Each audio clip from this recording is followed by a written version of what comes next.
नमस्कार दोस्तों, सनातन साधना में आपका हार्दिक स्वागत है। कैसे हैं आप सब, यह बताने के लिए कमेंट बॉक्स में जय माता दी जरूर लिखें। दोस्तों, आज हम सुनेंगे हल छठ व्रत कथा, जो इस प्रकार एक नगर में दो स्त्रियां रहती थीं।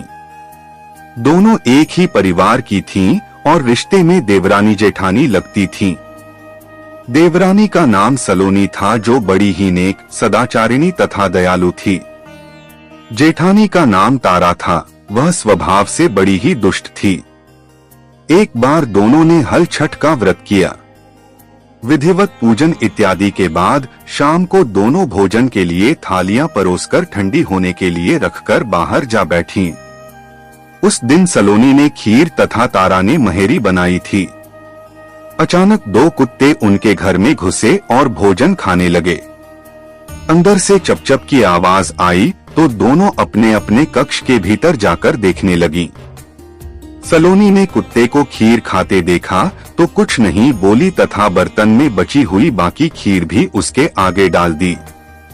लेकिन तारा थाली में मुंह मारते कुत्ते को देखते ही आगबबूला हो गई। उसने कमरे का द्वार बंद किया और फिर डंडा लेकर कुत्ते को इतना मारा कि उसकी कमर ही तोड़ डाली। कुत्ता अधमरा होकर जैसे तैसे जान बचाकर वहां से भागा। दोनों कुत्ते जब बाहर मिले तो एक दूसरे का हालचाल पूछने लगे। जो कुत्ता सलोनी के यहाँ गया था बोला, मैं जिसके कक्ष में गया था वह स्त्री तो बड़ी भली है। मुझे खीर खाते देखकर भी उसने कुछ नहीं कहा, बल्कि बर्तन में खीर खत्म हो जाने के बाद उसने उसमें और खीर डाल दी ताकि मैं भरपेट खा सकूं। उसने तो मेरी आत्मा ऐसी तृप्त की कि मैं उसे बार बार आशीर्वाद दे रहा हूँ। मेरी तो ईश्वर से यही कामना है कि मरने के बाद मैं उसी का पुत्र बनूं और जीवन भर उसकी सेवा करके इस ऋण को चुकाता रहूं। जिस प्रकार उसने मेरी आत्मा को तृप्त किया है, उसी प्रकार मैं उसकी आत्मा को तृप्त और प्रसन्न करता रहूं। अब तुम बताओ, तुम्हारे साथ क्या बीती? लगता है तुम्हारी तो वहाँ खूब पिटाई हुई है। दूसरा कुत्ता बड़े ही दुहखी स्वर में बोला, तुम्हारा अनुमान ठीक ही है भाई। आज से पहले मेरी ऐसी दुर्गति कभी नहीं हुई थी। पहले तो थाली में मुंह मारते ही सारा जबड़ा हिल गया। फिर भी भूख से परेशान होकर मैंने दो चार कौर सटके ही थे कि वह दुष्ट आ गई और कमरा बंद करके डंडे से उसने मुझे इतना मारा कि मेरी कमर ही तोड़ डाली। मैं तो ईश्वर से यही निवेदन करता हूँ कि अगले जन्म में मैं उसका पुत्र बनकर उससे बदला चुकाऊं। जैसे उसने मार मार कर मेरी कमर तोड़ी है, वैसे ही भीतरी मार से मैं भी उसका हृदय और कमर तोड़ डालूं। कहते हैं कि बेजुबान की बद्दुआ बहुत बुरी होती है। इसे दैवयोग ही कहा जाएगा कि दूसरा कुत्ता शीघ्र ही मर गया और मरकर उसने तारा के घर में ही पुत्र रूप में जन्म लिया। पुत्र रत्न पाकर तारा बहुत खुश हुई।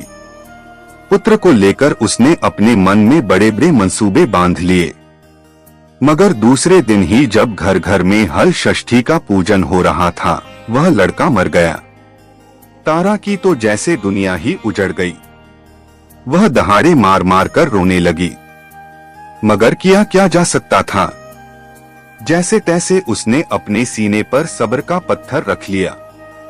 फिर तो हर वर्ष उसके लड़का होता और हल षष्ठी के दिन मर जाता।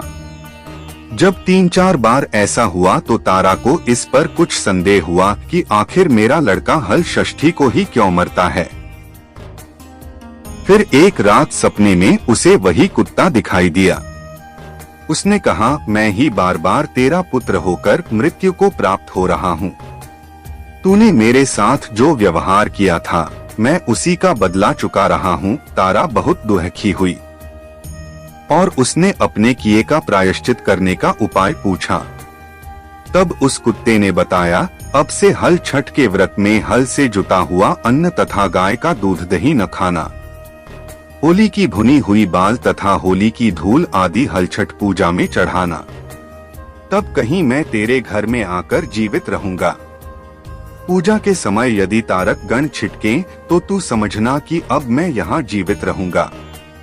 तारा ने वैसा ही किया और इस हल षष्ठी के व्रत के प्रभाव से उसकी संतान जीने लगी। तभी से संतान कामना और सुख सौभाग्य के लिए यह व्रत किया जाता है। दोस्तों, अगर आपको यह वीडियो अच्छी लगी हो तो इसे लाइक, शेयर और सनातन साधना चैनल को सब्सक्राइब जरूर करें।